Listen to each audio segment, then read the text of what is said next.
Hello everybody, hope you're all doing great. Now what I want to do is I want to make a bar plot with the same exact information. So I'm going to open up a new file, but I'm going to copy most of this. I'm going to copy the whole thing.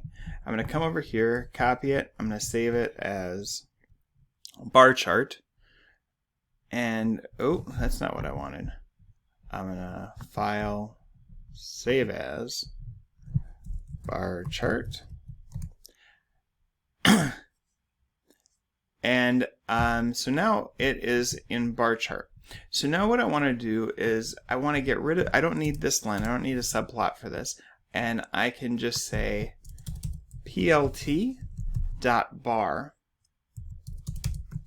And now inside here we're just gonna actually just change the order around. We want to do pets and then count.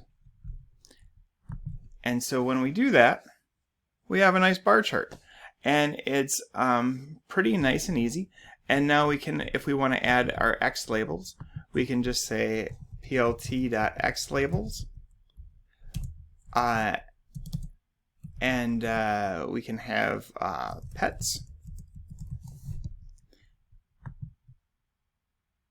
So you can see pets there.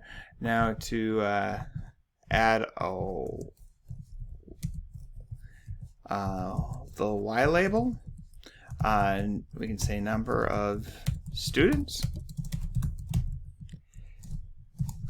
and now we have a nice little chart. We could add a title, plt.title, but hopefully you're getting the point, and now you can make a nice bar chart with Python.